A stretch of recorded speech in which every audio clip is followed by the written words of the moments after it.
Talk Business Arkansas is brought to you by the Arkansas Farm Bureau, the Arkansas State Chamber of Commerce and Associated Industries of Arkansas, the Electric Cooperatives of Arkansas, Noble Strategies, the Arkansas Healthcare Association, and Delta Trust and Bank.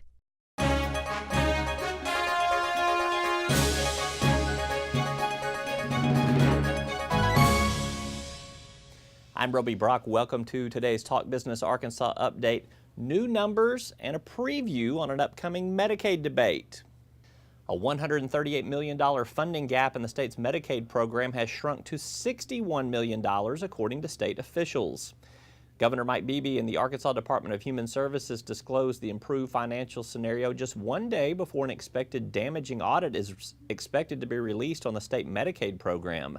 Department of Human Services Director John Seelig said the improved budget situation meant potential cuts to Level 3 nursing home care and 3 other programs would be averted. Those 3 other programs are the Our Health Networks, Medicaid's adult dental program, and a community-based services for the elderly.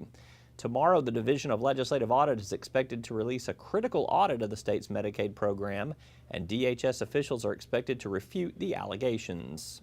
And of course, we have that story and more analysis on our website at talkbusinessarkansas.com, so check it out.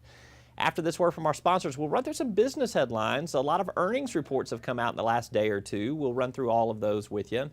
And later in the program, Representative Matthew Shepard, the chairman of the House Agriculture and Economic Development Committee, joins me to talk about that big super project that was announced earlier this week. I'm Roby Brock. This is Talk Business. I don't think it's going to be an easy conversation because they are very strong-willed. I think it's going to be important to us that we know that you're somewhere in a facility that looks after you, has compassion, has care, and you respect it. I mean, I'd love to look after them, I'd love to be able to take care of them, but I don't think I could.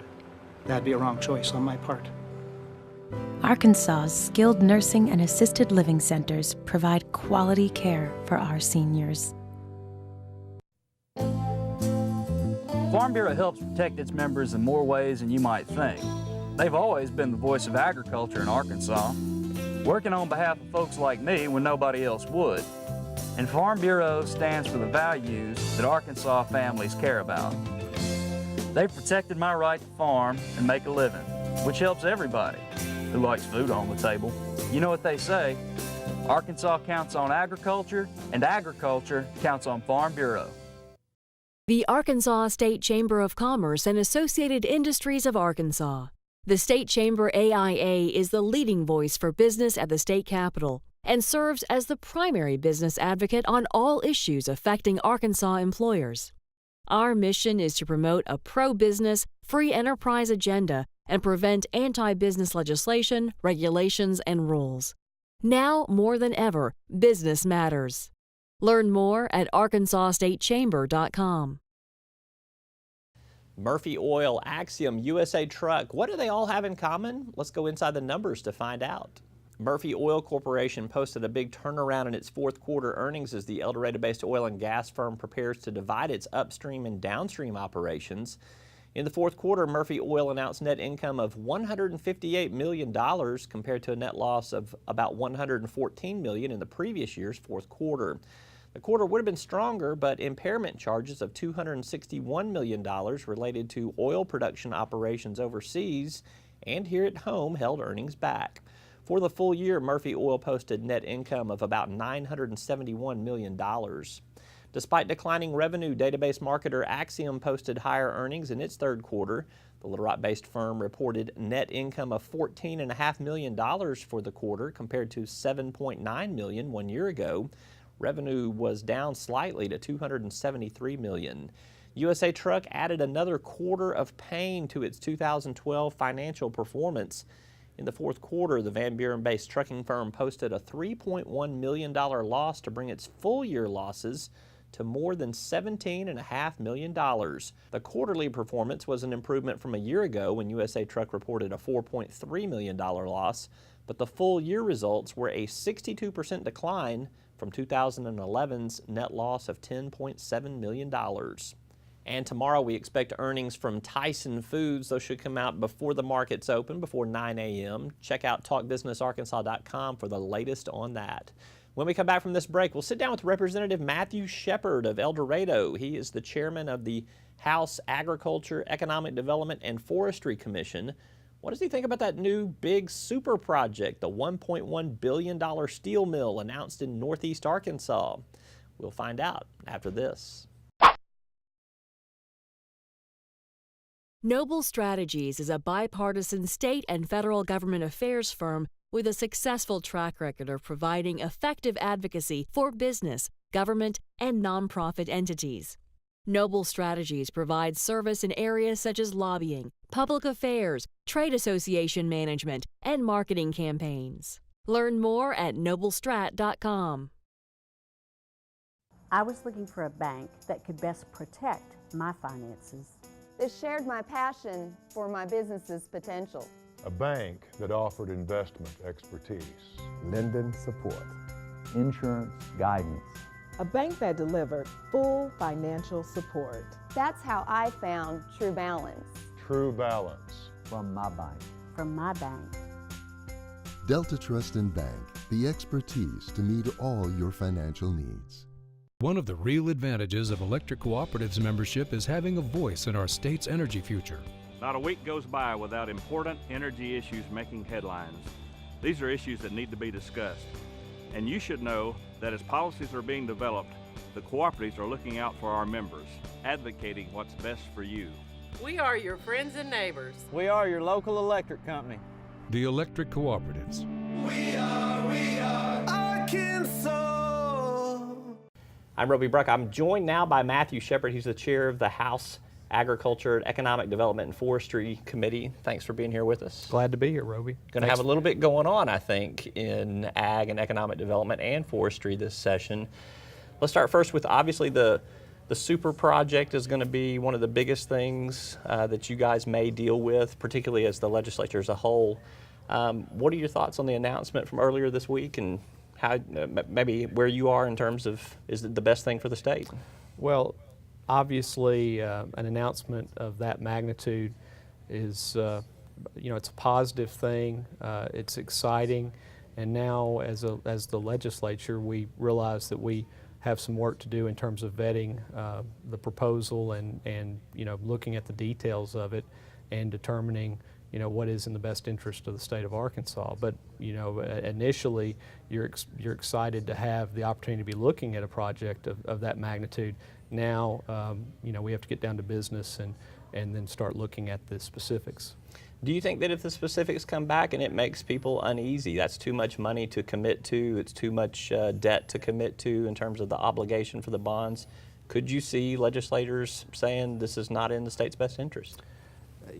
At this point, I don't know. That would be speculation. I think that as legislators, we all take our duty seriously to look at the specifics, and we've heard Speaker Carter today talk a little bit about we really don't have those specifics yet. We'll get those. He's going to certainly take the lead here in the House, and we'll do whatever we need to do to thoroughly vet that proposal. Any possibility that you guys maybe look at this and say bond issue is one route to go, or we could just simply find a way to do the incentives with cash, particularly now that we've learned that the Medicaid gap has shrunk considerably? You guys may be looking at less money coming out of a surplus for closing the Medicaid gap. Well, as I've said, I think we'll look at the proposal, look at all the options available, and then determine what is the best course. And so, to some degree, I haven't seen any of the specifics really of what the proposal is.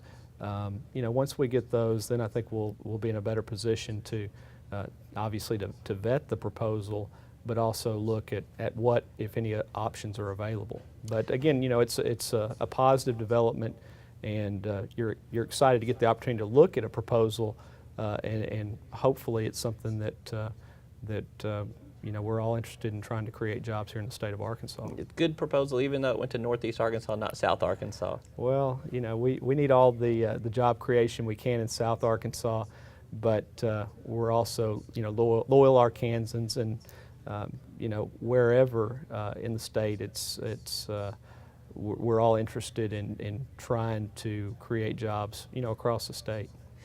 From your vantage point as chairman of the Ag and Economic Development Committee, do you see anything else coming in terms of big ag or economic development policy that you think the state needs to take a look at? At this point, there's nothing really on the horizon. Of course, we're still very early in the session, and anytime you're dealing with 100 members here in the House and 35 in the Senate, you don't know all the things that may be going on and maybe proposals that are being put together. Obviously, that committee is pretty wide-ranging. I mean, you've got agriculture, forestry, economic development, oil and gas issues. So it's a very wide-ranging committee. So it wouldn't surprise me if sooner or later we'll probably have some very significant issues. Let's talk about on the forestry front. Forestry Commission has been a very hot topic of debate in the interim between last session and this session. You think the problems have been worked out with the Forestry Commission? If not, what do you see forthcoming? Well, that's a good question. Director Fox was actually in our committee yesterday. We had, we didn't have any bills to take up, and so I had asked that various agency directors come over, and we're trying to expose the new members in particular to different agencies that kind of fall within the purview of our committee. And Director Fox was there yesterday, and some questions were asked about that, and it sounds like certainly things are in a much better position than we were a year ago, year and a half ago. Probably there's always room for improvement, but it sounds like to me that we may have turned the page there. Last question, Grant Tennille, Director of the Arkansas Economic Development Commission. He's obviously going to have some face time in front of your committee. What questions do you have for him? Well, I guess those questions will be driven in regard to this announcement and proposal. Obviously, any questions that we're going to have are going to be driven by the proposal itself. And so, we want to have an opportunity to look at that, look at all angles to it, and then I'm sure that there'll be, ample questions. But, I think questions are raised. It's not, as we've seen in committees, it's not necessarily it's not necessarily a negative. It's a great way to learn more about what is being put on the table and determine, what is the right decision here. All right, he's Matthew Shepard. He's the chairman of the Agriculture, Economic Development, and Forestry Commission. Thank you for being with us. Thanks. You can catch more news from Talk Business at talkbusinessarkansas.com. I'm Roby Brock. We'll see you next time.